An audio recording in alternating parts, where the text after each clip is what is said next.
great deal of pride in this city, and I think there is an extraordinary example of the kind of leadership and sensitivity and enthusiasm for making this a great city.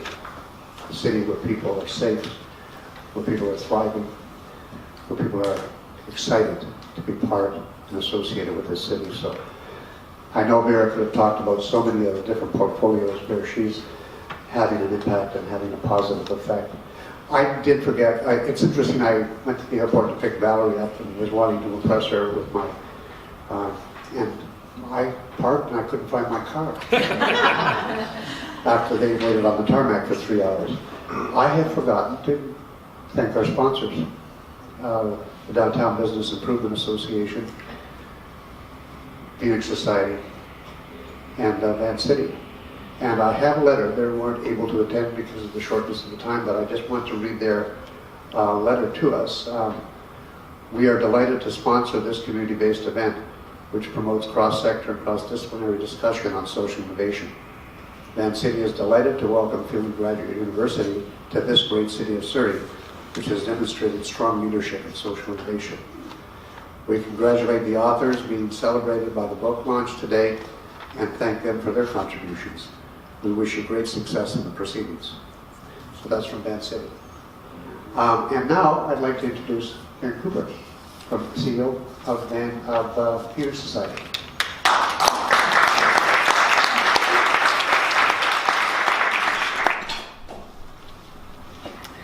Welcome to Surrey.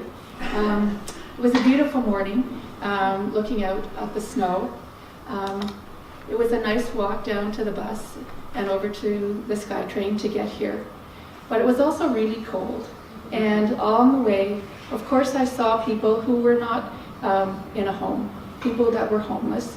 And I'm very proud to be part of the Phoenix community where we help people that have difficulties. We take a lot of inspiration from Michael and Ann Wilson. If you come to the Phoenix Society, and Michael has happened to be there that day, you'll see the love that's present. Everyone is anxious and eager to get a hug, to get an embrace, and to hear his wise words. Equally, people line up when I was first there outside Ann's office to go and speak to her and to have her listen with her full heart to the dreams of people and to help them on their path. Very early on, Michael recognized that there were things in the world that were just not right, and he saw in his creative genius ways of making things better. Well, a creative genius in isolation doesn't actually do very much. He needed some supporters, and one of his first supporters was Ann Wilson. And Ann had the courage to see in that craziness and in that creativity that there was a lot of worth, and she saw the vision as well. They recognized that everyone has a dream of having a home, of going to school, of finding work and belonging to community. And they recognized that people that most would see were marginalized had those dreams and were thwarted in the path to realizing them. They brought the concept and developed the concept of social innovation at Phoenix. And what I found very interesting as an urban planner, they really saw the place where people were going to be, had to be especially beautiful, safe, and secure, and offer a large variety of different kinds of delights. They're also very instrumental in seeing that while there were services for addiction and mental health, and while there was housing, and while there were employment opportunities, and while there was health care, there were not the connections. And so people were falling in between the gaps of where those connections should have been. And they sought the ways to find those connections, and they created the Phoenix Center, which opened in 2007. And it's a place where you can get all of these things and help you go along on your life. There's a mantra that we have at the Phoenix Society that's the legacy of Ann and Michael Wilson, going from what's wrong to what's strong. What's wrong sees the person as damaged, sees their deficits, sees all the conflicts that they may have had in their life that have prevented them from going or getting what they want. They moved to seeing the individual as a whole person, and the deficits were not the driver of who that person was. They looked at what the potential of that person was and listened to their dreams. They saw how individuals, organizations, families, and cultures can create communities where people can flourish. And they looked at what are the constituent parts of what makes society flourish. And they saw the root in positive psychology, where, again, there was a strengths-based emphasis. They changed the inquiry from what's wrong to how can we create conditions that enable people to flourish. And they did that in creating the Phoenix Center, which opened in 2007. And you'll hear a little more in detail from Anne and Michael. But really, it was a very socially innovative response to complex, interconnected problems of homelessness, addiction, crime, and unemployment in the community. And when you come to the Phoenix Center, you're immediately struck by how quiet it is and how beautiful it is. And people say, "Are you sure there's homeless people living here?" And we say, "Yes."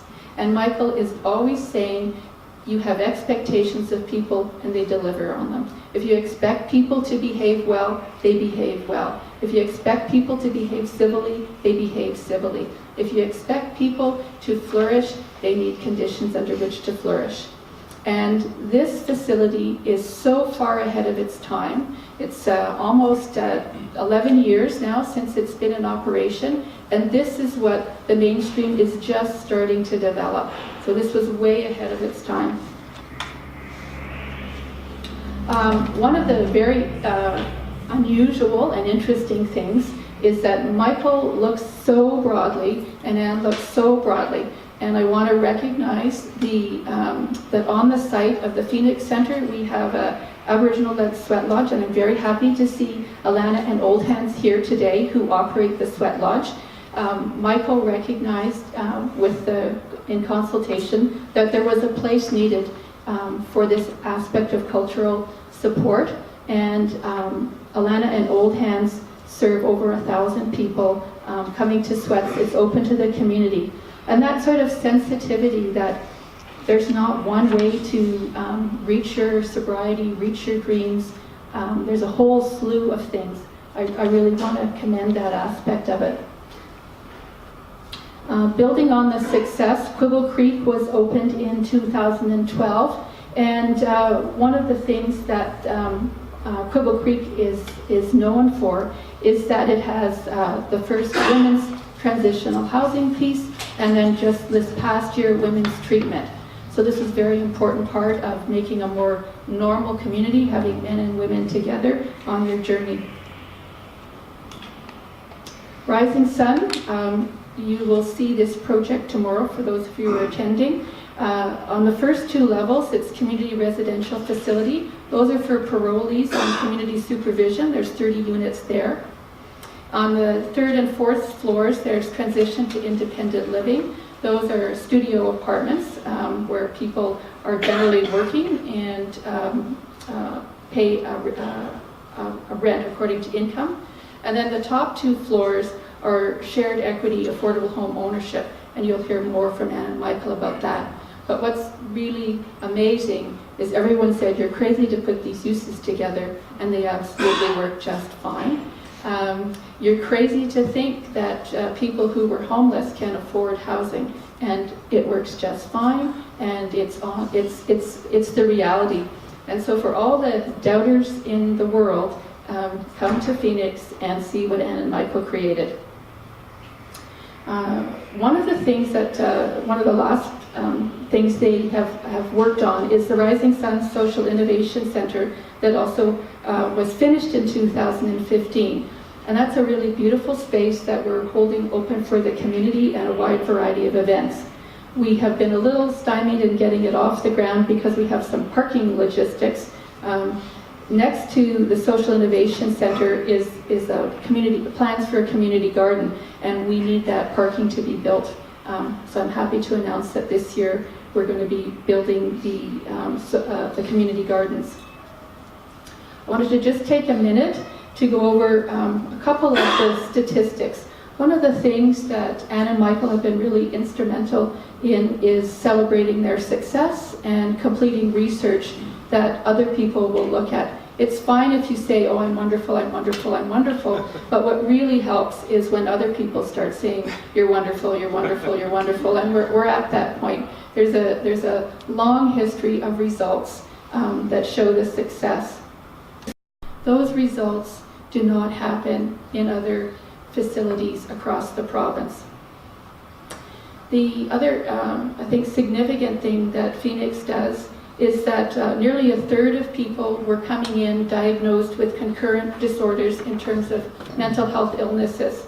And after completing the program, 94% reported improvement in their psychological functioning. Again, that's unheard of. I wanted to go down to the employability.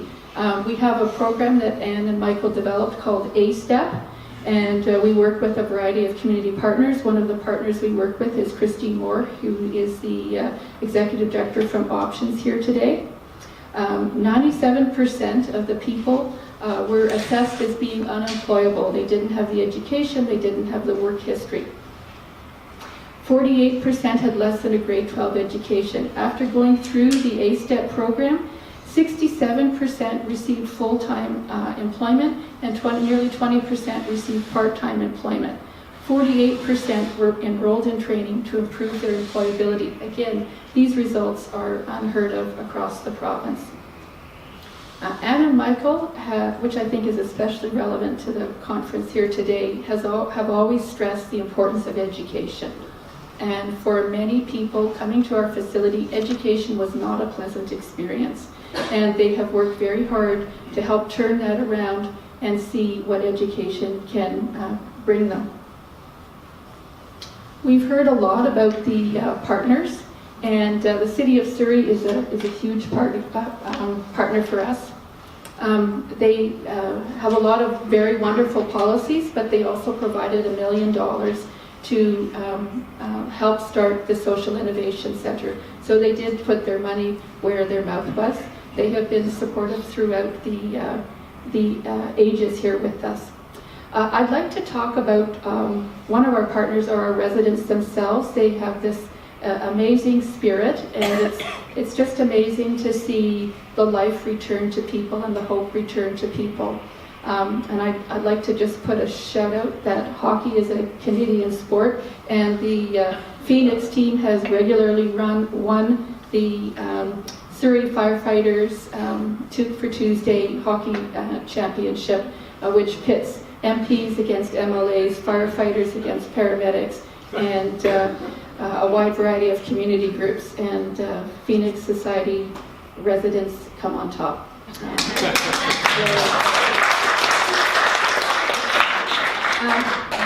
You'll see these guys are all wearing red shirts. That's a very important part, is the ability to give back to the community, and the red shirts volunteer at a whole variety of city services, and they work with the support of Bonnie.